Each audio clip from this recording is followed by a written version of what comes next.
네, 안녕하세요. LG그룹 수험생 여러분. 저는 여러분들과 함께 언어 파트 같이 공부할 강사 김지영이라고 합니다. 저랑 같이 공부하시게 될 파트는요, 언어 이해, 그 다음에 언어 추리, 인문 역량 중에서 한자 파트를 같이 공부할 예정입니다. 자, 각 부분마다 여러 가지 문제 유형들이 있으니까요, 그런 거 살펴보면서 이 시간에 함께 공부해보는 시간 갖도록 하겠습니다.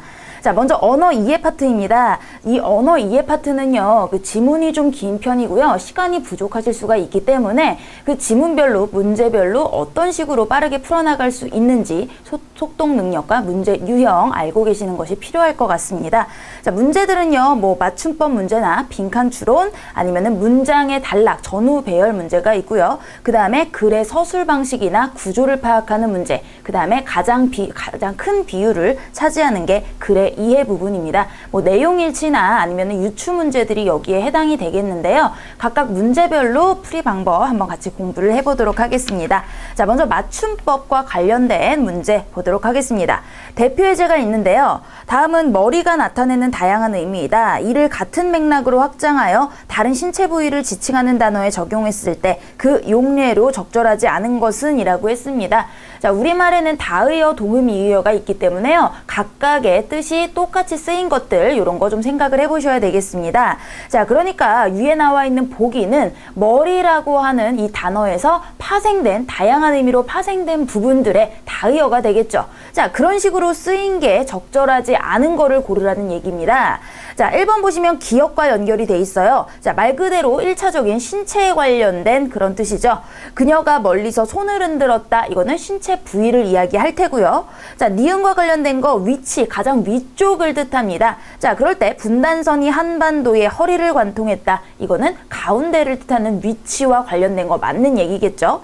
자, 디귿은 쓰임새예요. 앞으로의 일은 아들 손에 맡겼다. 즉 아들의 능력에 맡겼다 라는 표현 맞는 얘기가 되겠고요. 리을은 물체의 부분입니다. 부러진 의자 다리, 바로 의자의 아랫부분을 뜻하는 거겠죠. 자, 미음은요, 시간을 뜻하는 건데 그는 눈 깜짝할 새 지나갔다. 자, 여기서 눈 하나의 의미는 딱히 없습니다. 눈 깜짝할 새라고 하는 게 하나의 관용 표현이죠.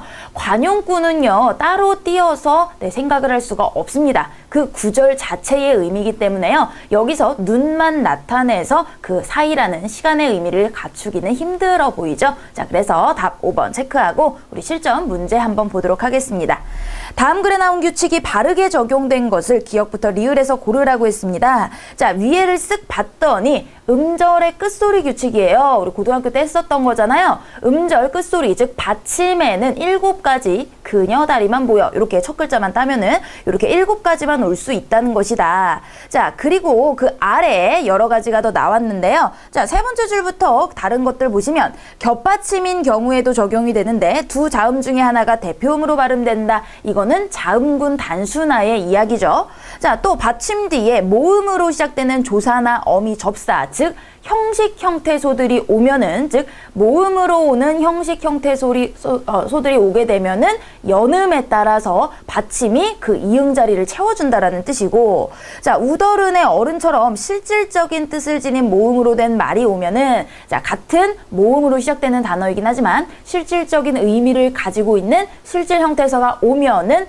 먼저 끝소리 규칙을 반영을 하고 그 다음에 다른 규칙들을 반영을 한다는 거죠. 자, 그러면 한번 보도록 하겠습니다. 기억에 히읗, 자, 히읗 받침은 대표음 디귿으로 소리가 나기 때문에 히읗 끝소리 규칙에 따라서 맞는 얘기가 되겠고요. 자, 빛으로라고 하는 건 빛 플러스 조사, 으로가 오는 거죠. 자, 조사는 형식 형태소이기 때문에 당연히 연음에 따라서 시옷이 그냥 이응 자리에 빛으로 이렇게 오는 게 맞겠습니다. 그러니까 요거는 틀린 내용이 되겠네요. 자, 세 번째 부억. 자, 이것도 키읔이 대표음 기역으로 소리가 나야 되니까 잘못 표기가 된 거겠죠. 자, 웃옷은 웃 플러스 옷입니다. 둘 다 실질적인 의미를 가진 단어예요. 그렇기 때문에 먼저 앞에 단어의 끝소리 규칙을 적용을 시켜서 디귿 받침으로 옷이 되겠죠. 자, 그 다음에 실질 형태소. 자, 이런 겁니다. 자, 웃 플러스 옷은 둘 다 실질 형태소이기 때문에 먼저 끝소리 규칙이 각각 반영이 돼서 웃, 옷, 그 다음에 연음 규칙에 따라서 둀. 자, 이렇게 된다라는 거죠. 그러니까 맞는 거 기억, 리을 고르시면 되겠네요. 자, 다음에 맞춤법이 잘못된 것을 고르시오 했습니다. 부사는 수산물의 집산지로서, 자, 로서와 로서 구분을 하셔야 되는데요. 잘 적어두시기 바랍니다. 우리가 보통 학생으로서, 의사로서라고 하는 거는요, 로서예요. 그래서 요거 두 개를 구분을 해드리자면, 자, 로서도 있고 로서도 있습니다. 로서는 의무, 지위, 자격을 의미하는 겁니다. 뭐 누구로서 무엇으로서 할 때, 자, 로서는 언제 쓰이냐? 수단이에요. 뭐뭐를 가지고 라는 의미로 쓰입니다. 망치로서 못을 박았다. 이것을 가지고 이것을 했다. 이런 경우에 쓰이는 거기 때문에 우리가 두루 쓰이는 거는 로서라고 생각을 하시면 됩니다. 자, 1번부터 틀렸습니다. 자, 나머지 확인을 해드리면요. 자, 살코기는요. 원래 살 플러스 고기겠죠. 그런데 우리 중세국어에는요, 히읗 종성체언이라는 것이 있습니다. 원래 살의 원형은요, 이렇게 히읗이 들어간 꼴이었어요. 그렇기 때문에 히읗과 기억이 합쳐져서, 자, 이런 거 축약이라고 하죠. 그래서 살코기로 굳어진 그런 경우입니다. 자, 졸여서 우리 요리에 조리다와 졸이다가 있죠. 자, 조리다는 우리 요리 간이 배도록 만드는 게 조리다고요. 졸이다는 마음을 졸이다 아니면은 물을 없어지게 만들다 이런 경우에만 쓰이는 그런 겁니다. 자, 그 다음에 깍두기가 나왔는데, 자, 깍두기와 깍두기. 자, 요것도 헷갈리시는 분들이 많아요. 먼저 맞는 거는 깍두기입니다. 자, 이유를 말씀드리면요. 우리말 표준어 규정에 요런 게 있어요. 우리 두 번째 이하 음절 같은 데서 별 이유 없이 된소리로 나는 것은 된소리로 적습니다. 그죠? 자, 하지만 기억, 디귿, 비읍 받침. 자, 앞에 음절, 끝소리가, 자, 이런 받침 뒤에 나는 된소리는 적지 않는 걸로, 네, 표준어 규정에 나와 있기 때문에, 자, 이런 경우에는 두기가 맞겠죠. 자, 다른 경우를 생각을 해보면요. 이 외에, 그죠? 안 울림소리 외에 울림소리 받침. 자, 이런 울림소리 받침이 있을 경우에는, 네, 된소리가 나면은 그대로 된소리를 적어줍니다. 자, 예를 들어 이런 게 있어요. 자, 살짝, 뭐, 듬뿍. 자, 이런 경우에는 앞에 받침이, 그죠? 울림소리가 되겠죠? 이런 경우에는 뒤에 된소리로 발음되는 거 그대로 표준어에 써주도록 하는 게 규정입니다. 그러니까 받침에 따라서 달라진다라는 거 알아두시면 되겠고요. 뭐, 감칠맛, 이거는 뭐, 우리 늘 쓰는 쓰는 이야기니까 뭐 넘어가도록 하겠습니다. 자, 다음은 사이시옷에 관한 맞춤법 규정이 어긋나는 것입니다. 사이시옷 규정은요, 지금 제가 설명해드리는 거 요것만 알고 계시면 다른 거 필요 없습니다. 자, 한번 정리를 해드리면요. 자, 사이시옷 규정입니다. 먼저 사이시옷 규정은요, 전제가 있어요. 자, 전제가 무엇이냐? 순 우리말이 포함되고요. 두 개의 단어가 합쳐진 합성명사일 경우에 해당이 되는 겁니다. 자, 요거를 전제로 깔고 첫 번째, 자, 두 단어가 합쳐질 때요, 뒤에 소리가 된 소리로 나면은 사이시옷 들어가는 겁니다. 자, 두 번째는요, 이 두 단어 사이에 니은이 한번 첨가가 되면은 사이시옷 들어가는 거고요. 그 다음에 세 번째는 니은이 두 번 첨가가 돼도 사이시옷이 들어가는 겁니다. 자, 예를 들면은 요런 게 있습니다. 자, 된소리 같은 경우에 전세 플러스 집. 이거 발음할 때 우리 전셋집이라고 발음을 하죠. 자, 전셋집 뒤에 다 된소리가 나기 때문에 사이시옷 규정 들어가서 전셋집이 되는 거고요. 자, 이거 같은 경우에도 우리 시내 플러스 물 발음할 때 어떻게 납니까? 시냇물 니은이 한번 덧나죠. 자, 그렇기 때문에 사이시옷 규정에 따라 들어가고요. 그 다음에 뒤 후자와 우리말 일자입니다. 자, 이런 경우에도 훈밀 발음할 때 훈밀 이렇게 두 번 덧나죠. 그렇기 때문에 사이시옷 규정 들어가서 훗일 이렇게 되는 겁니다. 자, 그런데 한자어 두 개의 합성어인 경우에 딱 6가지는 외워주셔야 돼요. 자, 요거는 이미 굳어져서, 자, 여기에 예외적인 한자어끼리 이렇게 붙은 단어인데, 요 6개는 외워주시기 바랍니다. 자, 새빵, 곳간, 찻간, 퇴간, 숫자, 횟수. 자, 요렇게 한자어 6개는 사이시옷이 들어가서 굳어져 버린 경우이기 때문에 따로 외워주셔야 되겠습니다. 자, 그러면 백앤릿부터 한번 보도록 하겠습니다. 백에 플러스 잇이에요. 그러면 이걸 어떻게 읽습니까? 백앤릿. 그죠? 니은이 2번 나기 때문에 사이시옷 맞고요. 잔치 플러스 찝이라고 잔치집 우리 된소리 나죠? 그래서 잔치집. 등굣길, 길로 나기 때문에 이것도 마찬가지고 잇몸, 니은이 한 번 더 나기 때문에 마찬가지입니다. 자, 개수는 둘 다 한자어예요. 낮게 개자에 수자요. 그렇기 때문에 요거는 한자어 6개에 해당이 되지 않기 때문에 개수라고 쓰는 것이 맞겠죠. 자, 이번엔 한자성어와 뜻이 비슷한 속담을 구하랍니다. 사필귀정 우리 한자성어는 많이 알수록 좋습니다. 일은 반드시 바르게 돌아간다. 자, 이런 내용 똑같은 거 봤더니 뿌린 대로 거둔다. 바로 보이겠죠? 자, 이런 식으로 우리 맞춤법 규정 같은 거 한번 살펴보면서 여러분들이 공부해 두시면은 실전에 모의고사 풀 때 별 무리 없을 거라고 생각을 합니다. 자, 다음에는 빈칸 추론 문제입니다. 자, 요런 유형들은요, 다 읽으실 필요 없이 앞뒤 문장 혹은 이 빈칸이 단락의 어느 부분에 있는지를 조금 생각을 해보시면은 훨씬 더 빠르게 다 읽지 않아도 푸실 수가 있겠습니다. 자, 특히요, 이 LG그룹 홈페이지에 보면은 그쪽 어록에서 많이 출제가 되기 때문에 한 번쯤 읽어보시는 것도 도움이 되겠죠.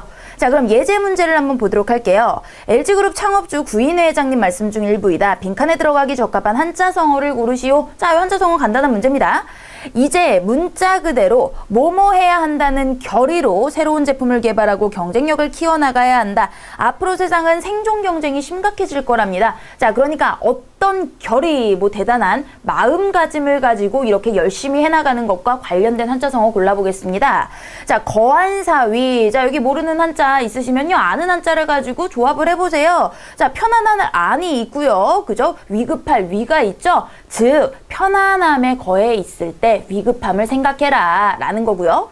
자, 일기당천, 우리 일당천이라는 말을 쓰잖아요. 한 사람이 1000명을 당해낼 만큼이라는 겁니다. 자, 그렇기 때문에 우리 이러한 경위, 나 혼자 여러 명을 이겨내겠다라는 결의가 일기당천에 적절하겠죠. 자, 혹시 모르니 다른 걸 보시면 유비무환, 이거는 너무나 잘 알고 있는 거죠. 준비가 있으면 걱정 근심이 없다는 거.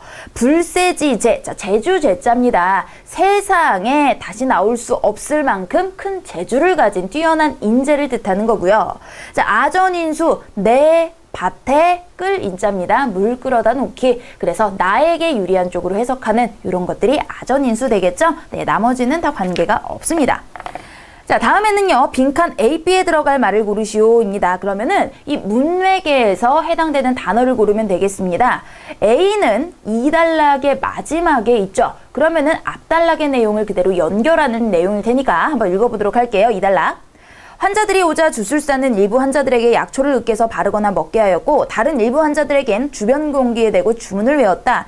또 다른 환자들에겐 낮은 목소리로 말하더니 슈바이처를 자 아래 보기를 봤더니 가리켰다, 생각했다, 가르쳤다, 설명했다가 있습니다. 자, 그럼 여긴 뭐였어요? 낮은 목소리로 말하더니 슈바이처 저 사람을 이렇게 했겠죠? 가리켰겠죠? 가르치다가 teach의 개념입니다. 그래서 가리켰다, 가리켰던 근데 1번밖에 없네요. 자, 혹시나 설명했다도 가능하겠죠. 슈바이처에 대해서 설명을 했겠다. 자, 그럼 B를 볼게요. B도 마지막 단락의 마지막 문장이니까요. 자, 여기 또 보시면 커전스가 미신 같은 이러한 주술사의 시술로 어떻게 병을 고칠 수 있었냐 기대할 수 있는가를 묻자 슈바이처는 우리 의사들이 성공하는 것과 똑같은 이유로 주술사들도 성공을 합니다.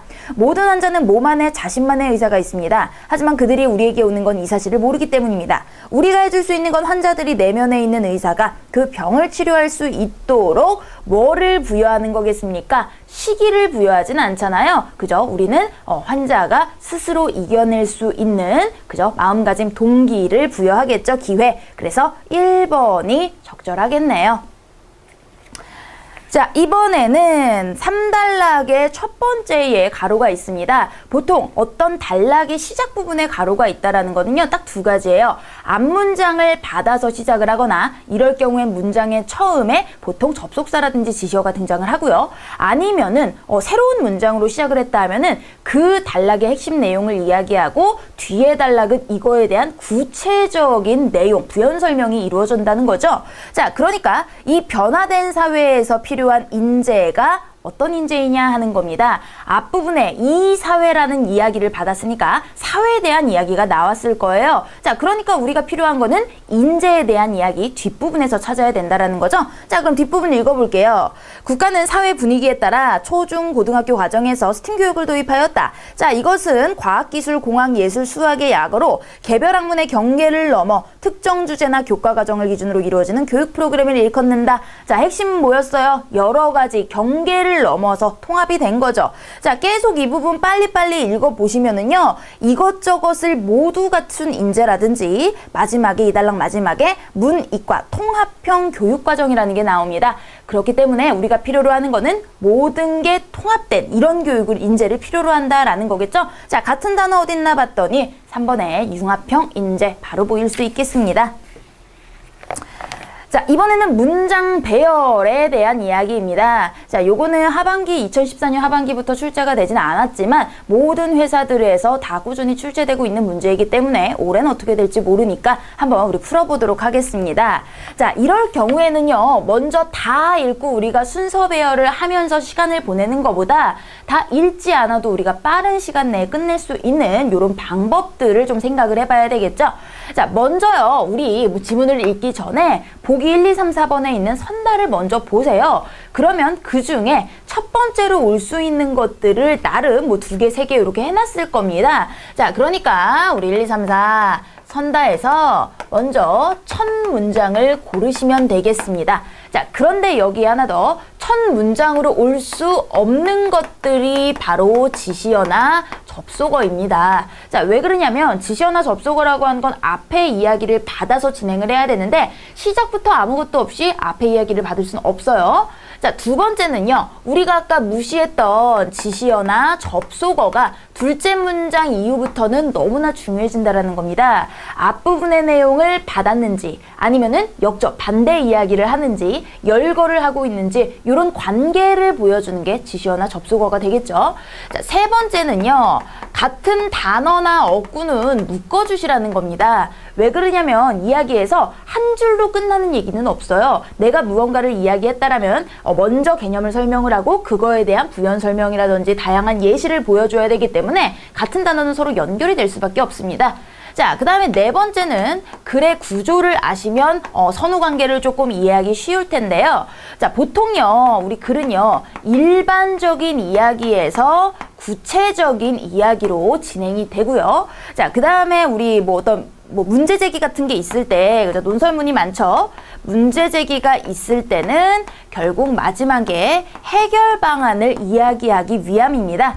자, 그 다음에 주지와 보조가 있는데요. 주지는 내가 하고 싶은 거, 보조는 말 그대로 부연이나 상술, 예시, 인용, 아니면 여러 통계 자료 같은 것들 가져와도 좋고요. 비유적인 표현을 사용을 하기도 하고요. 이런 것들이 다 뒤에 나올 보조 문장입니다. 자, 그 다음에 우리 일화 같은 이야기가 나오는 경우에는 교훈, 깨달음을 주기 위한 거기 때문에 뒷부분에 이런 게 나올 테고요. 그 다음에 앞부분에 기사나 여러 사람들의 일반적인 그런 사실 이야기가 나오면 이거를 바탕으로 자신의 주장, 의견을 표하기 위함인 거죠. 그 다음에 기본적으로 시간순의 과정이라든지 아니면 인과관계에 따른 거, 이런 거는 당연한 앞뒤관계 생각해 볼 수 있겠고요. 자, 그러면은 우리 이런 거를 머릿속에 염두에 두고 한번 문제를 풀어보도록 하겠습니다. 자, 대표 예제의 선달을 봤더니 나, 다, 라 중에 먼저 고르랍니다. 자, 그럼 나, 다, 라를 읽어볼게요. 나에는 환율은 고정돼 있지 않고 시시각각으로 변한다. 자, 환율은 변한다로 시작을 했고요. 뒷부분은 그거에 대한 구체적인 내용이니까 딱히 읽어볼 필요는 없죠. 1달러당 1,000원에 오르락 내리락 한다 이런 내용이고요. 자, 다를 봤더니 무역이나 해외여행 등을 위해서 서른 다른 두 나라의 화폐를 교환할 필요가 있다. 이 비율이 바로 환율이라고 한다. 환율에 대한 이야기가 처음 정의가 나오고 그 다음에 이 환율이라는 단어를 여기저기에서 활용을 할 수 있겠는 거죠. 자, 그러니까 나는 먼저 올 수 없고요. 다가 우선순위입니다. 자, 라를 봤더니 우리나라는 대외무역 의존도가 높기 때문에 환율의 변화에 민감하게 반응할 수밖에 없는 구조를 가지고 있대요. 그러니까 환율이란 개념이 먼저 나온 뒤에 활용을 해야 되니까 자, 다가 먼저 되겠네요. 자, 3번, 4번 중에 고르라는 건데요. 다 다음에 나인지 라인지를 생각을 하랍니다. 그럼 우리 방금 읽었던 거잖아요. 나라고 하는 건 환율은 변한다라는 내용이고요. 계략적인 내용이죠. 라는 우리나라는 환율 변화에 민감하답니다. 뭐가 더 일반적이고 뭐가 더 구체적이에요? 당연히 나가 일반적인 이야기, 그 다음에 라가 구체적인 우리나라에 대한 이야기죠. 그러니까 당연히 다나라 이런 순서로 나올 수밖에 없으니까 나가 먼저 나온 3번이 되겠습니다. 그럼 우리 나머지는 읽지 않아도 그죠? 문제 해결한 거예요. 자, 그러면 혹시나 우리는 이제 공부를 하는 시간이니까 한번 요대로 읽어보시면 다의 요런 것들을 환율이라고 한다. 그 다음에 나의 환율은 변한다. 자, 가의 이러한 환율 변화는 이라고 앞문단을 받아서 쓰고 있죠. 그래서 우리나라의 호재가 될 수도 악재가 될 수도 있다. 나머지는 그거에 대한 구체적인 설명이니까 필요 없고요. 그 다음에 환율이 올라가면 이와는 반대로. 자, 그러면 가의 마지막 부분을 봤더니 환율이 내려가면 이라는 설명으로 끝났죠. 그러니까 여기에 바로 반대로 환율이 올라가면 이라고 이렇게 마가 오고요. 그 다음에 우리나라는 환율 변화에 민감한 경제구조이다 라는 경제구조 이야기로 넘어갔습니다. 자, 그러면 우리 실전 문제를 보도록 할게요. 자, 역시 논리적인 순서대로 우리 선달을 먼저 확인을 할게요. 나와 마 중에 먼저 고르랍니다. 나에는 하지만 이라고 시작을 했어요. 그러면 당연히 그죠? 될 수가 없죠? 그럼 마로 보겠습니다. 마는 3, 4, 5번인데요. 그 다음에 오는 게 가나 다 중에 하나래요. 자, 그럼 마를 한번 읽어보시면 시계는 시간의 경과를 시계바늘의 이동거리로 보여준다. 시계와 시간에 관련된 이야기예요. 자, 그럼 가나다 볼게요. 가는 베르그송에 따르면 이라고 나왔어요. 우리 처음 보는 사람 이름이 나오면은 먼저 이 사람에 대한 설명이 필요합니다. 당연히 올 수 없어요. 자, 나의 하지만 시계로 측정된 물리적 시간은 같이 시계 이야기를 하고 있네요. 자, 다를 봤더니 프랑스 철학자 앙리 베르그송은 자, 베르그송 얘기가 여기서부터 시작이 되는구나. 하지만 우리는 시계 이야기를 다 끝낸 다음에 베르그송의 이야기를 가져올 수 있을 테니까 당연히 나가 먼저 나오고 그 다음에 베르그송 이야기. 자, 그 다음에 가와 라를 봤더니 전부 다 베르그송은 이렇게 그 이야기가 연결이 됩니다. 그러니까 4번에 바로 체크하실 수가 있겠죠. 자, 우리가 이런 거 문단으로 나오면은요, 이 문단 전체를 읽을 필요는 없습니다. 문단의 핵심 내용이 되는 그 문장만 우리가 정확히 캐치를 하면 돼요. 아까도 제가 뒷부분에는 뭐 대충 숫자들 나오는 건 이렇게 빼버리고 그냥 앞 문장만 읽었잖아요. 자, 그거는 앞에서 하고 싶은 이야기를 다 했고 뒤에 부분에 숫자 노름이라든지 예시라든지 이런 거, 그죠? 이런 것들은 다 의미 없는 부연 문장에 불과하기 때문에 별로 중요하게 읽지 않으셔도 상관없다라는 겁니다. 자, 그러면 다음 문제 한번 보도록 할게요. 이번에는 보기를 봤더니 가다라 이렇게 3개가 나왔네요. 자, 가의 기술 수준에 따른 분류 체계의 대표적인 것으로 경제협력개발기구가 기준이 있는데 라고 나왔습니다. 그럼 우리 이 문제에서 이미 얘는 첫 번째가 아니라는 걸 눈치를 채셔야 돼요. 자, 왜냐? 문장에는요, 주절과 종속절이 있지만 하고 싶은 얘기는 주절이에요. 종속절은 그죠? 의미가 없는 거죠. 근데 얘는 앞에 뭐라고 그랬어요? 하고 싶은 진짜 얘기는 경제협력기구의 이야기를 요 단락에서 하고 싶은 건데 기술 수준에 따른 분류체계의 대표적인 것으로 라고 했습니다. 그럼 앞부분에 뭐가 나와야 돼요? 기술 수준에 따른 분류체계에 대한 이야기가 나오고 그 대표적인 것으로 예를 들어서 경제협력개발기구 요게 나온 거겠죠? 자, 그러니까 얘는 기술 수준에 따른 분류체계 이야기가 나온 뒤에 연결이 돼야 돼요. 자, 그 다음에 달을 보시면 산업의 변화는 기술 이외에 시장 수요 측면에서도 원인을 찾을 수 있다. 자, 여기서도 힌트. 시장 수요의 측면에서 도라고 나왔습니다. 그럼 요 앞문장에 있는 변화는 기술 이외에 기술 얘기가 먼저 나오고 그 외에 여기에서도 원인을 찾을 수 있다. 원인 2가지가 있는데 이미 앞에 원인이 나와버린 거예요. 그리고 새로운 원인에 대해 설명을 하겠다라는 문장이죠. 자, 라를 보시면 일찍이 경제학자 클라크는 자, 경제학자라는 설명과 클라크라는 사람이 나왔어요. 산업을 자연으로부터 원료를 채취하거나 생산하는가, 원료를 가공하는가, 유통하는가에 따라 산업 1, 2, 3차로 분류했다. 그러나 이 방식으로는 설명할 수 없는 산업이 나타나고 있다. 자, 그러면서 정보통신산업은 어디에 속할까? 질문, 바로 문제 제기를 하고 있는 거죠. 자, 클라크라는 사람의 그런 1, 2, 3차 산업의 분류를 가지고 와서 자, 새로운 문제 제기를 했습니다. 그러니까 라가 먼저 오겠구나. 자, 라의 마지막 문장 뭐라고 그랬어요? 실제로 이런 산업을 바라보는 관점과 목적에 따라 다양한 분류 기준이 존재한다. 그러니까 분류 기준에 대해서 우리가 생각을 해보자 라는 전체 글이 되는 겁니다. 자, 그럼 라가 먼저 나온 4, 5번 중인데요. 자, 라 다음에 가가 나오냐 나가 나오냐 요 두 개의 순서를 보도록 할게요. 가에는 기술 수준에 따른 분류 체계의 대표적인 것으로 경제협력기구가 있다라고 나왔고요. 나는 먼저, 자, 이건 바로 첫째라는 표지어죠. 먼저 국가에서 제정한 표준산업 분류가 있다. 자, 그러니까 첫 번째 표준산업 분류가 있고 그 다음에 나올 수 있는 게 기술 수준에 따른 대표적인 거 경제협력개발기구가 따라 나올 수 있는 거겠죠. 그러니까 나 다음에 다가 나옵니다. 자, 쓱 나를 살펴봤더니 나의 마지막 문장에 역시나 그러나 각 산업의 기술 수준을 판단할 정보는 포함되지 않는다. 그렇기 때문에 기술 수준에 따른 이야기 경제협력개발기구가 연결이 될 수 있겠구나. 첫 문장과 끝 문장을 조금만 주의 깊게 살펴보시면은 다 읽지 않아도 해결이 되는 문제들입니다. 자, 그래서 5번 체크하고 넘어갈게요. 다음 문제는 문장이 짧습니다. 자, 역시 똑같은 방법으로 가와 나중에 먼저 골라보도록 할게요.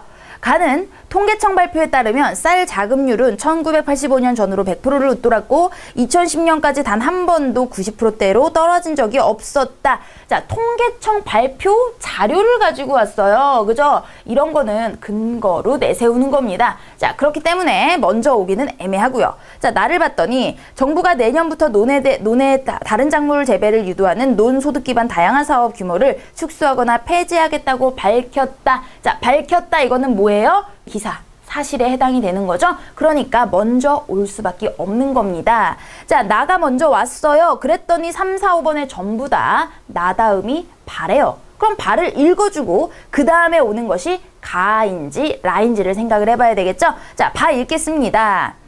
이는 2000년대로 들어 지속적으로 유지해온 쌀 감산 정책을 실질적으로 포기하겠다는 선언으로 들린다. 그러니까 이런 축소하거나 폐지하겠다라는 거에 의미 부여를 했습니다. 쌀 감산 정책 포기하겠다라는 의미 부여까지고요. 자, 그 다음에 가와 라를 볼게요. 그 다음에 통계청 발표에 따르면 쌀 자급률은 이렇게 떨어진 적이 없었다라는 거고, 라를 봤더니 정부는 정책 전환을 통해 이런 상황을 타개하겠다고 설명하고 있으나, 자, 이러한 상황을 타개한대요. 해결 방안이죠. 자, 이런 거는 뒤에 나와야 되겠습니다. 일각에서는 논소득 기반화 다양화 사업의 축소 및 폐지가 쌀 문제의 근본적인 해법이 될 수 없다는 주장이 나오고 있다. 자, 이런 부분 해결 방안을 줬으나 여러 사람들이 문제 제기를 다시 하고 있다라는 내용입니다.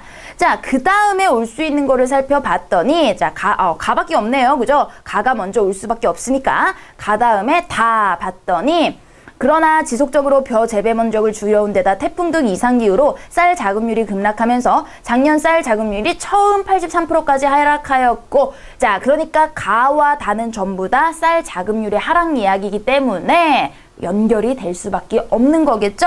그러니까 가다가 역시 묶여 나온 3번밖에 답이 될 수가 없는 겁니다.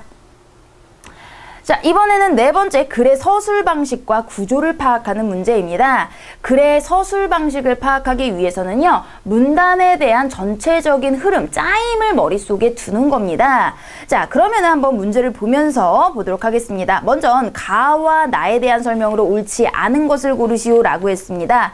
자, 그러면 가의 핵심 내용이 무엇인지, 나의 핵심 내용이 무엇인지를 파악을 해야 돼요.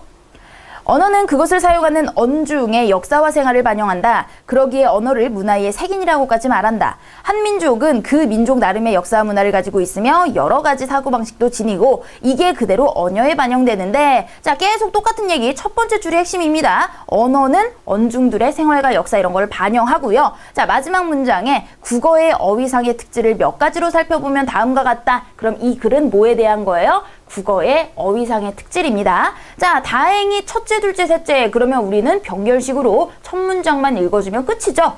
왜냐면 이건 구체적인 내용이 필요 있는 게 아니라 전체적인 흐름, 문단 구성만 파악을 하면 되는 겁니다. 자, 첫째는 다량의 한자어들이 들어와 한자어가 전체 어휘에서 차지하는 비율이 높다는 거, 나머진 그거에 대한 블라블라 설명이고요. 둘째, 우리말에는 감각어가 발달돼 있다. 역시 예시고요. 상징어의 발달을 들 수 있다. 자, 이렇게 끝났습니다. 우리말 특징, 그래서 3가지 나왔고요. 나를 봤더니 우리말의 특징을 고려하여, 즉 가달락에서 이야기했던 거죠. 우리말을 표현력이 더욱 풍부한 언어로 만들려면 언어를 사용하는 구성원 전체에 노력이 필요하다. 나는 노력 촉구에 관한 단락입니다. 역시 봤더니 표현력을 늘리기 위해 할 수 있는 것을 살펴보면 다음과 같다. 먼저 표현력을 높이려면 어휘의 절대량을 늘리는 일이 필요하다. 자, 그러면서 여러 가지 블라블라 나와 있죠, 설명. 그래서 우리말의 한자어도 많고 뭐 이렇게 동사로 만들어 받아들였다. 자, 그 다음에 뭐 다음 단락 봤더니 바람직하진 않지만 이런 식으로도 우리 새로 만들어진 어휘들도 있다. 마지막 단락을 봤더니 절대량 늘리는 일 못지않게 중요한 게 기존 어휘를 적극 이용하는 일이다. 자, 새로운 2번째 해결 방안이니까 나 같은 경우에 우리의 노력에 대한 구체적인 방안들이구나. 자, 끝났습니다. 1번에 가를 고려하여 나의 노력을 실행한다. 맞는 이야기죠. 이번에 가의 우리말 어휘상 특질을 근거로, 자, 앞부분은 어휘상 특질이고요. 국어의 우수성을 강조한다. 자, 나에는 노력에 대한 이야기가 나와야 되는데 우수성까지 강조했다라는 건 논리적으로 비약이죠. 무조건 우리말이니까 다 뛰어나다라는 것은 논리적으로 맞지 않습니다. 자, 2번이 틀렸고요. 3번에 나는 국어의 표현력을 놓기 위한 방안, 맞는 얘기죠. 4번에 가와 나 모두 우리말에 한자어가 많다는데 동의한다. 자, 나 같은 경우에는 1단락 아래에 다량의 한자어가 들어와 있고 뭐 이런 얘기 나오고, 그 다음에 아예 가에는 첫째 부분에서 한자어가 차지하는 비중이 높다라고 나와 있는 거겠죠. 자, 마지막 5번 확인하면 모두 구체적인 사례. 자, 따옴표 안에 들어가 있는 단어들이 전부 다 구체적 사례가 되겠습니다. 자, 그러면 실전 문제 한번 보도록 할게요. 다음 글의 서술상 특징을 바르게 설명한 거. 자, 요거는 문제를 싹 봤더니요. 우리가 내용은 필요 없고 여기서 쓰임새 어떻게 쓰였는지 글의 서술 방식만 확인하면 됩니다. 자, 먼저 1, 2, 3, 4, 5번 선달을 봐주세요. 1번은 저명한 학자의 이론을 제시했다. 바로 학자의 말을 인용한 거 나오면 바로 1번 찍으시면 되고요.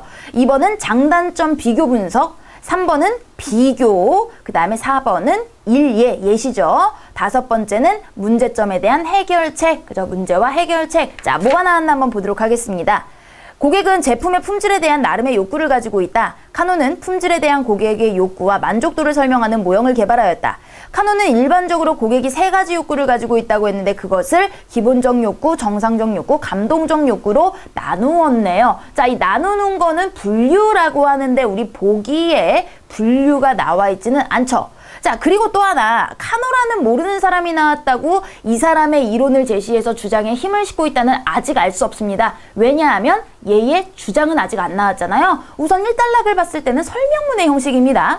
자, 2단락 넘어갔더니 자, 이렇게 3가지 기본적, 정상적, 감동적 욕구라고 지칭했다라고 단락이 끝났으면 그 다음 단락에 각각에 대해 순서대로 설명을 해주는 게 글의 구조입니다. 자, 그러니까 요거는 그 각각에 대한 구조 설명할 테고요. 자, 넘어가서 3가지 욕구와 관련하여 그러면 2단락에서 이 3가지 얘기 끝났어요.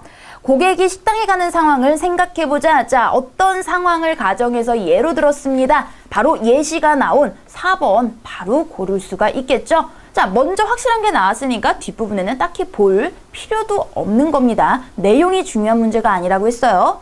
자, 다음 문제를 보시면 역시 1번부터 5번 확인을 해보겠습니다. 동조에 대한 개념을 주관적 기준에 따라 새롭게 설명하고 있다. 자, 개념에 대한 정의가 있고요. 새롭게 설명하고 있다라는 문장은 다른 문장입니다. 개념 정의는 A는 이러이러한 것이다 라는 일반적인 정의, 사전적인 정의가 있을 수 있고요. 요거는 새롭게 개념이라고 하는 걸 내 생각에 다른 의미로 부여를 한 겁니다. 자, 이번에 동조에 대한 여러 현상의 예를 들어, 자, 예시죠. 3번엔 동조에 대한 상반된 관점의 견해를 제시하여 새로운 개념, 즉 상반된 2가지 이상이 나와야 되고요. 예상되는 질문을 묻고 답하는 방식, 그죠? 질문, 문답법. 동조에 대한 일반적인 개념 후 기준을 세워 분류하고 있다. 자, 개념 설명, 정의와 분류 두 가지를 얘기했네요. 자, 찾아보도록 하겠습니다. 친구 따라 강남 간다는 속담이 있듯이 다른 사람의 행동을 따라하는 것을 심리학에서는 동조라고 한다. 자, 이거는 일반적인 개념이죠. 그러니까 1번은 안 되고 5번은 가능하다라는 거예요. 자, 심리학에서는 동조가 일어나는 이유를 크게 두 가지로 설명한다. 첫 번째는 사람들이 자기가 확실히 알지 못하는 거에 대해서 이렇게 했고요. 그죠? 낯선 지역을 여행하던 중에 식사를 할 때 여행객들은 자, 요거는 요 첫 번째 이유에 대한 사례가 되겠죠. 그러니까 사례 바로 2번이 되겠습니다. 자, 그런데 우리 5번으로 생각을 할 수도 있어요. 왜? 먼저 일반적인 개념 나오고 기준을 세워 분류하고 있잖아요. 두 개로 나눴잖아요. 첫째, 둘째. 자, 근데 여기서 주의하셔야 될 거. 여기는요. 어떤 기준에 따라서 나눈 게 아니라요. 그냥 동조가 일어나는 이유를 두 가지로 설명을 했을 뿐입니다. 기준을 세워서 분류한 게 아니라는 뜻이에요. 자, 그렇기 때문에 네, 여기서는 적절하지 않겠고 먼저 낯선 지역을 여행하던 중 이런 게 나왔기 때문에 예시 2번에 자신 있게 찍어주시면 되겠습니다. 자, 이제는 긴 글의 이해입니다. 가장 큰 비중을 차지하기도 하고 시간상 많은 시간을 할애해야 하기도 합니다. 자, 그렇기 때문에 속독 능력이 좀 갖춰지신 분들은 훨씬 더 수월할 수가 있겠지만 그렇지 않은 부분은 우리 요령껏 풀어야 되겠죠. 자, 그래서 어떤 식으로 풀어봐야 하는지 같이 공부를 해보도록 할게요. 자, 대표 예제를 보시면은요, 일치하지 않는 것입니다. 자, 기본적으로 내가 지금 맞는 걸 고르는지 그렇지 않는 걸 고르는지는 머릿속에 반드시 집중을 하셔야 하고요.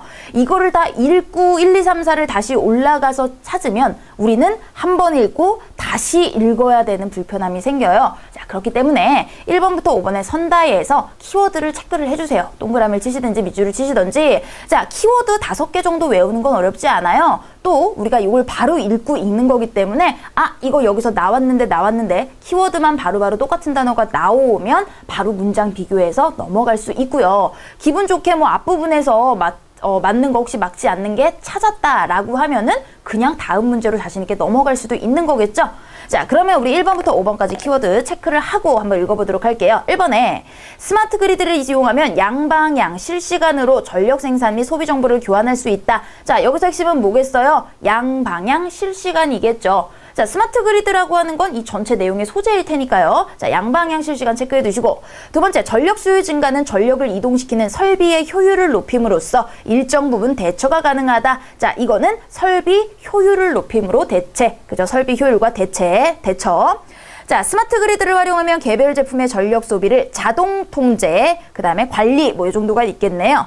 4번에 일본과 우리나라는 스마트 그리드 관련 연구를 위해 실증 지역을 선정하였다. 일본과 우리 실증 지역 이 정도 되겠고 전기를 만들어내는 과정에서 발생하는 일부 물질이 기후에 부정적 영향, 기후에 부정적 이 정도 체크하고 자, 읽어보도록 하겠습니다. 스마트 그리드란 정보통신 기술을 통해 송전, 배선, 발전소 등의 전기 생산, 운반, 소비 과정에 있는 전력 공급자와 소비자가 서로 정보를 교환함으로써 전기를 보다 효율적으로 사용할 수 있는 지능형 전력망을 의미한다. 기존의 전력망에 ICT 기술을 접목하여 전력 생산 및 소비 정보를 교환함으로써 에너지 효율을 최적화하는 것이다. 우리 교환 얘기 어디 있었습니까? 바로 1번에 있었죠. 그래서 전력 생산과 소비를 교환함으로써 교환이라고 하는 게 양방향 실시간. 자, 그런 내용 구체적으로 있는지 볼게요.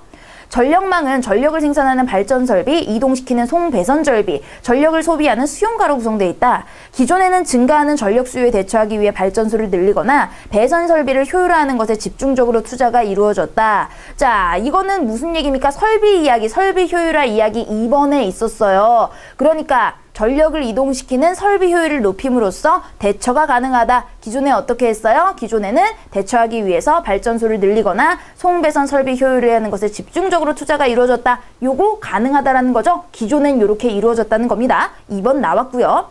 그러나 스마트 그리드를 활용해 전력 사용의 효율성을 극대화하기 위해서는 수용가에서 사용하는 전력의 양을 실시간으로 정확히 측정하고 자, 실시간 나왔고요. 이를 기반으로 향후 소비량을 예측하는 과정이 수반돼야 한다. 이 과정을 통해 직접적인 발전 비용과 송배전에 필요한 투자 비용을 줄일 수 있고 개별 제품의 전력 소비량을 파악하여 그 정보를 소비자에게 보여줌으로써 관리하도록 유도할 수 있다. 자, 관리하는 얘기 어디 있었습니까? 개별 전력 소비자가 관리하는 거 바로 3번에 있었죠. 자, 그런데 자동으로 통제하는 게 아니라 여기서는 소비자에게 보여줘서 소비자가 관리를 할 수 있도록 유도를 한다라는 겁니다. 분명히 다른 내용이에요. 자동적으로 하는 게 아니라 소비자 스스로 관리할 수 있도록 다 보여주는 겁니다. 자, 그러니까 일치하지 않는 거 우리는 구했어요. 이게 진짜 시험장이라면은 체크하고 다음 문제로 넘어가셔야겠지만 우리는 공부를 하는 과정이니까 나머지 확인을 해보도록 하겠습니다. 스마트 그리드는 전력뿐 아니라 충전기기, 통신, 가전, 건설, 자동차, 에너지 등 산업 전반과 연계되어 큰 파급 효과를 기대할 수 있어 새로운 성장 동력으로 주목받고 있으며 이미 주요 선진국들은 정부 주도하에 시장 선점을 시도하고 있다. 미국은 2003년 그리드 2030 국가 비전을 자 이렇게 블라블라블라 발표를 했고요. 자, 일본 우리 필요했었죠. 4번에 일본은 2009년 기술개발 로드맵에 착수하여 스마트 그리드 실증 지역을 자 4개 도시 선정을 하고 이러고 있고요. 중국은 이랬대요. 자, 나머지는 필요 없으니까 빨리빨리 넘어갈게요. 자, 우리나라 나왔네요. 우리나라 4번이 해당이 되려면 우리나라도 실증 지역 얘기 있어야 돼요. 우리나라는 스마트 그리드 구축을 위해 저탄소 녹색 성장 기반을 조성을 비전으로 2030년까지 세계 최초로 국가 단위 스마트 그리드를 구축하는 것을 목표로 삼고 있다. 자, 그래서 스마트 그리드 실증 단지를 이렇게 비즈니스 모델을 개발해서 단지를 건설하였고 8곳과 3년간 5,668억을 투자해서 이렇게 마련할 계획이라고 나와 있으니까 4번도 맞는 얘기구나. 자, 5번 찾으면 되겠죠. 세계 각국에서 스마트 그리드를 추진하는 것은 에너지 효율을 높여 화석연료 고갈에 대비하고 시장성이 큰 산업을 선점하고자 하는 것 외에도 환경 문제 여기 있네요. 자, 온실가스로 인해 기후변화에 대응하기 위해서 각국에서 과거보다 더 강력한 조치를 요구하고 있는데 이렇기 때문에 스마트 그리드가 필요하구나. 그러니까 결국에 기존의 이런 화석연료를 통한 것은 이런 물질이 기후에 부정적인 영향, 기후변화에 문제를 줬구나라는 거 유추 가능한 내용입니다. 자, 그럼 실전 문제 한번 보도록 하겠습니다. 자, 역시 유추할 수 없는 거예요. 1번 먼저 봐야 되겠죠. 전염 대상의 연령이나 집단 규모는 노로바이러스의 전염성과 유효한 상관관계를 보이지 않는다. 연령과 집단에 대한 이야기가 있으면 1번과 비교를 해볼 거고요. 2번에 펩티드에 대한 항체가 단백질을 인식하는 과정을 거치며 노로바이러스를 진단할 수 있다. 펩티드에 대한 항체. 그죠? 뭐 이 정도 펩티드, 단백질 인식 이 정도가 되겠네요. 3번은 항체를 이용하면 전자현미경으로는 구별하지 못하는 유사한 크기의 물질을 구별할 수 있다. 자, 항체를 이용하면 물질 구별. 자, 4번에 음식을 다룰 때 주의. 5번에는 항체를 이용한 대부분의 진단법에서 항체를 생성하기 위해서는 단백질 정제 과정. 요게 돼야 되겠죠? 단백질 정제 과정. 자, 그러면 유추할 수 없는 거 고르는 겁니다. 노로바이러스는 전 세계에 걸쳐 비세균성 급성 위장염을 일으키는 주요 원인으로 알려져 있다. 칼리시비리데과에 속하는 약 27에서 32나노미터 크기의 피막이 없는 단일 가닥 RNA 바이러스이며 자, 뭐 요런 것이다. 뭐 캡시드를 이용해 외부로부터 보호된다. 끝입니다. 이건 노로바이러스 설명이니까 관계없고요. 노로바이러스의 감염은 요양원, 학교, 군대, 지역사회 등 집단 생활을 하는 곳에서 수명에서 수백에 이르기까지 자, 요게 바로 뭡니까? 집단사회 규모에 대한 이야기죠. 자, 이렇게 빈번하게 이루어진다. 즉 특정 요런 게 없습니다. 특정, 그죠? 학교든 지역사회든 요양원이든 나이나 이런 거에 대해 전부 다 상관없다라고 1번 유추 가능한 거죠.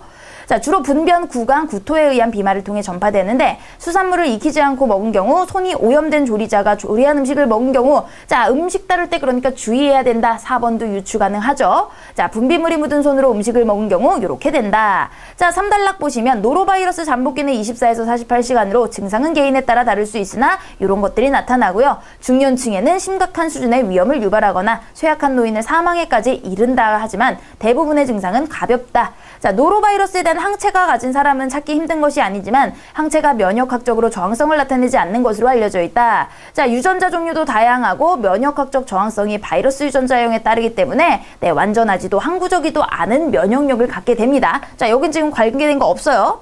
자, 다음 단락 봤더니 이처럼 노로바이러스는 감염성이 높고 저항성도 강하기 때문에 진단함에 있어 신속 정확이 중요하다. 현재 노로바이러스를 진단하기 위해 전자현미경 얘기 나왔네요. 자, 이런 것들이 개발돼 사용되고 있는데 초기에는 전자현미경을 많이 활용했으나 유사한 크기 물질이 많아 최근에는 RT-PCR을 이용한 분자생물학적 진단법을 가장 흔하게 사용하고 있다. 자, 그러니까 여기서는 전자현미경으로 많이 했는데 유사한 크기들이 많아서 지금은 분자생물학적으로 한다라는 얘기였죠. 근데 3번에 전자현미경으로 항체를 이용하면 이런 걸 구분할 수 있다고 했습니다. 여기서는 RT-PCR 법이에요. 요게 항체를 이용한 건지는 몰라요.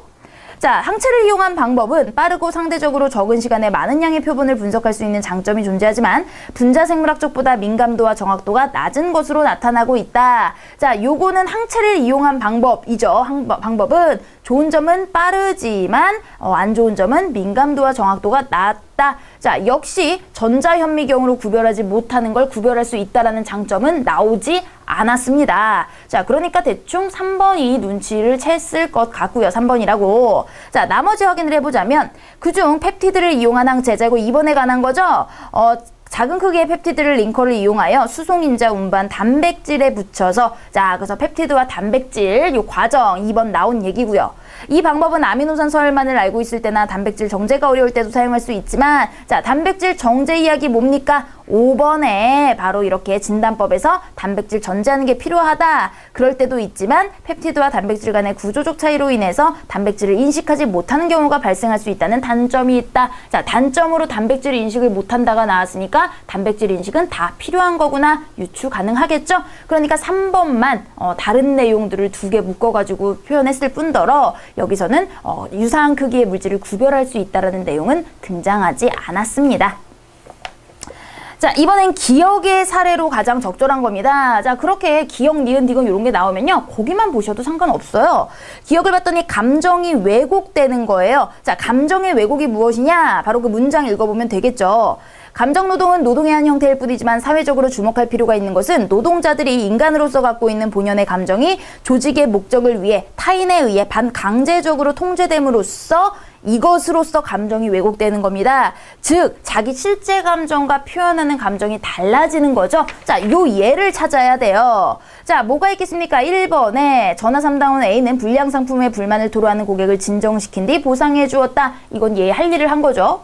객실 승무원 B는 견과류 서비스에 불만을 가진 임원이 자신을 무릎 꿇리고 욕설을 퍼붓자 눈물을 흘렸다. 그저 이건 부당한 처사에 대한 굴욕입니다.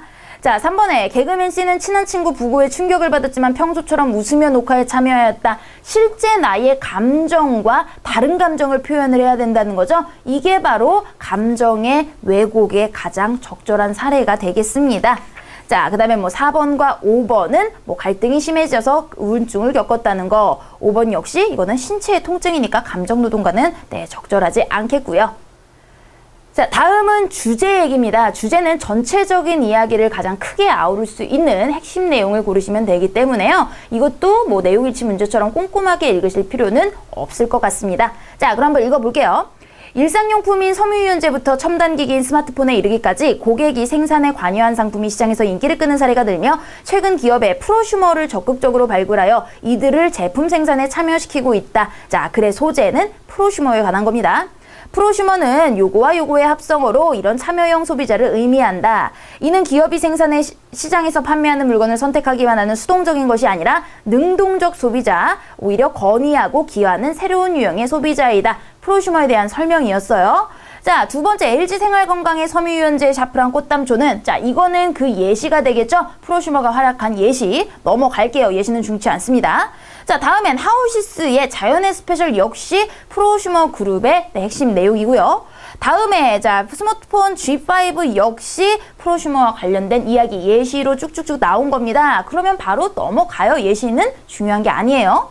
자, 다음 단락 봤더니 제품이 시장에서 성공하기 위해서는 기업 내부의 아이디어와 시장에 존재하는 잠재적인 구매자 욕구가 정확히 합치돼야 된다.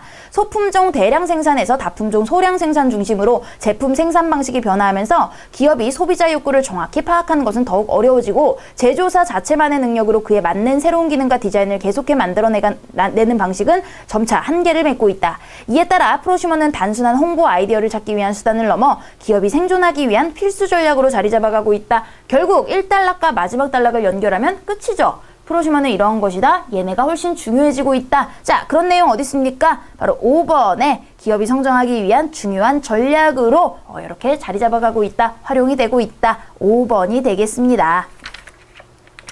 자, 이번에 문서를 보고 이해한 것으로 옳지 않은 겁니다. 자, 그럼 이 문서 보기 전에 우리 1번 가지고 바로바로 찾아 넘어갈게요. 연수계획서네요. 1번.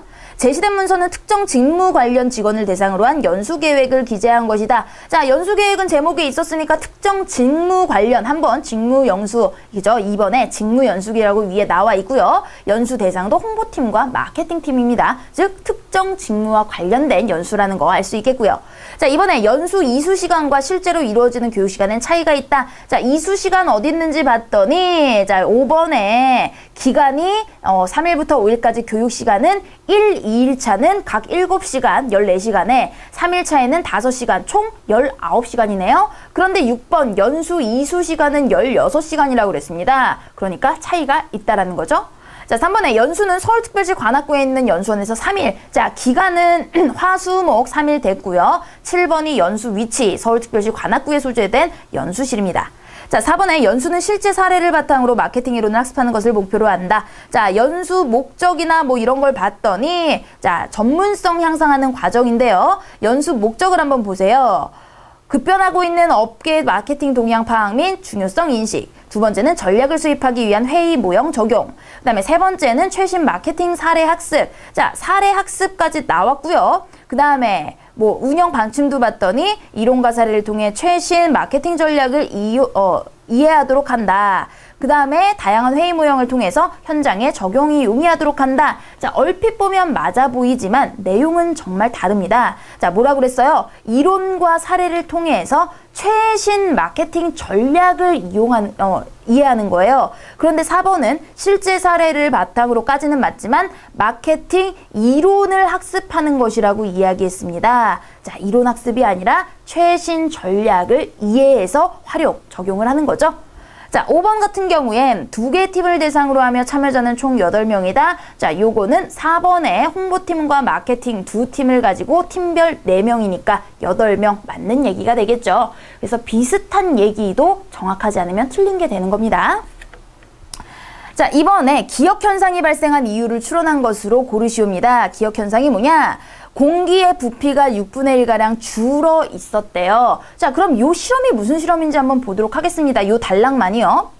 하지만 프랑스 화학자 라부아지에는 프리스틀리 생각에 동의하지 않았다. 그는 공기나 2가지 기체의 혼합물이라고 생각했으므로 연소 후 남은 기체는 공기 성분 중 연소나 호흡에 꼭 필요한 요소가 제거된 상태라고 주장하였다. 자, 바로 연소에 대한 실험을 한 거예요. 그는 자기 주장을 뒷받침하기 위해 프리스틀리 실험 방법을 그대로 이용하였다. 우선 유리병 속에 공기와 순수한 수은 4온스를 넣고 밀폐한 상태에서 12일 동안 열을 가한 뒤 식혀 유리병 속 공기 양을 측정하였다.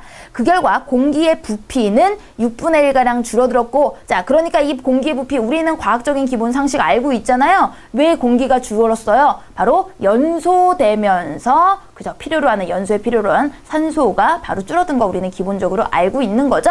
자, 그래서 어쨌든 그게 산소라는 걸 모른다 하더라도 이 단락 봤더니 마지막에 이 기체를 산소라 이름 지었다. 결국에 산소가 산화되면서 이렇게 없어졌구나.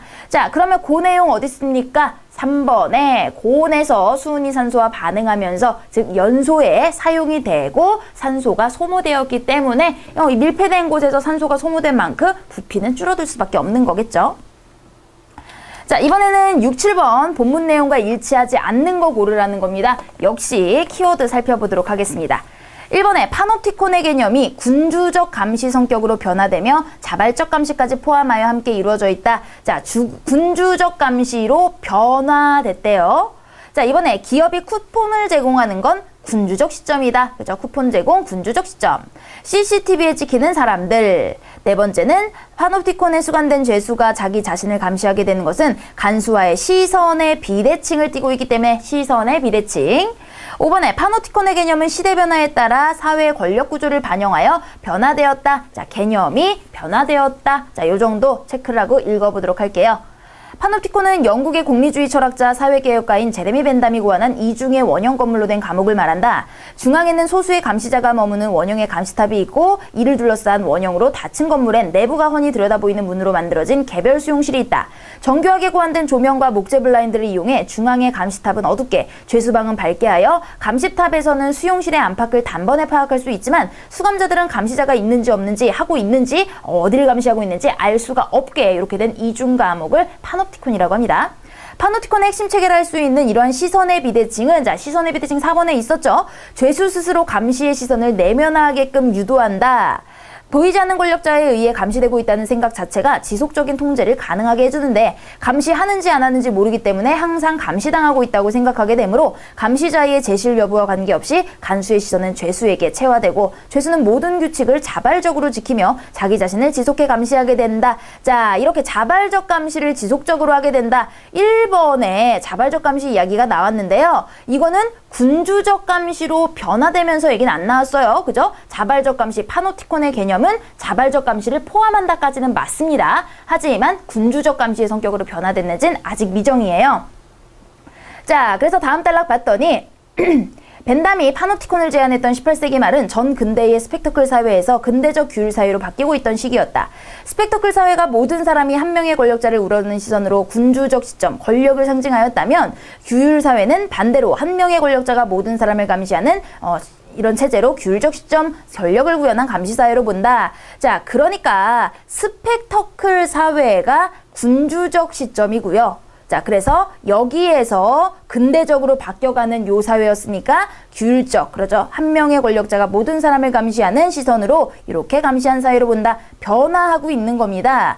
그래서 벤담의 파노티콘이 규율사회 권력에 적합한 감시 메커니즘이라 한다면 현대사회는 이렇게 통신망 숫자 코드에 의해 통제되는 감시 메커니즘이라 할 수 있다. 자, 그러니까 1번 내용 틀렸다라는 게 여기서 보여주죠.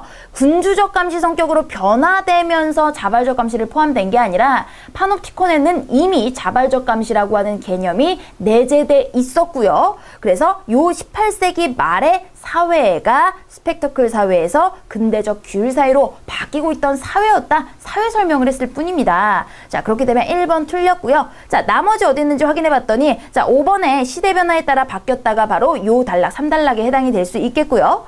각종 정보통신망 발달에 따라 정보 파노티콘, 슈퍼 파노티콘이라고 불리는 정보화 사회는 CCTV 얘기 여기 나왔네요. 3번 얘기.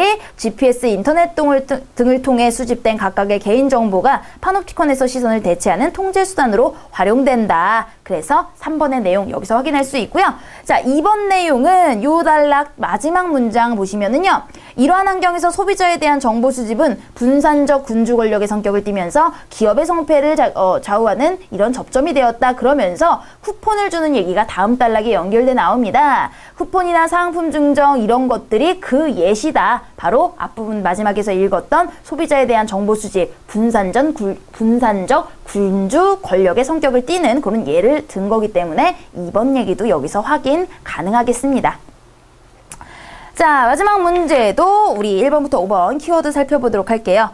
도입기에는 경계심을 풀고 인지도를 쌓는데, 성장기에는 경쟁 시작, 차별화 전략, 성숙기는 투자 비용이 늘어서 이윤 증가 어렵고요. 쇠퇴기는 제품 생산 중단. 5번에 상품 생애 주기를 활용해 쇠퇴기 도래를 막을 수 있다. 주어 서술어 정도 체크하면 될 것 같습니다. 자, 그러면 한번 내용 보도록 할게요. 사람은 누구나 태어나 성장하고 어른이 되어 노년을 보내는 후 생을 마감한다. 기업에서 생산하는 제품도 사람과 마찬가지로 이런 상품 생애 주기 이론을 가지고 있대요. 개념은 단순하지만 제품의 성장과 전망을 검토하는 근거를 제공하고 제품이 속한 각 단계별로 어떤 마케팅 활동에 중점적으로 실행하고 투자하는 것이 효율적인지 등의 문제를 해결하는 데 도움을 준다. 그리고 제품 계열의 생애 주기를 확인하고 이를 전략적으로 개선 조정함으로써 장기적 수익을 높일 수 있다. 자, 이거는 5번 같은 경우에 차별화해서 쇠퇴기 도래 이야기까지는 나오지 않았고요. 이런 걸 활용해서 개선하고 조정함으로써 장기적으로 수익을 높일 수 있다. 까지만 나왔습니다. 뒤에 쇠퇴기 도래는 나오지 않았어요. 그래서 5번이 틀린 게 아닌가라고 우선 생각을 해두시고 확실하게 넘어가도록 할게요. 상품 생애 주기는 제품의 형태, 계층, 상표 등에 대해 적용되며 자, 이렇게 도입기, 성장기, 성숙기, 쇠퇴기인데요. 자, 하나하나 봅니다. 자, 도입기에서 우리 찾아야 되는 게 뭡니까? 경계심을 풀고 인지도를 쌓는 거. 역시 상품의 인지도를 높이기 위해서 촉진 활동과 유통망 확보에 집중적으로 투자를 한다. 나와 있죠. 자, 그럼 성장기로 넘어갈게요. 성장기에는 경쟁과 차별화 전략이라는 단어.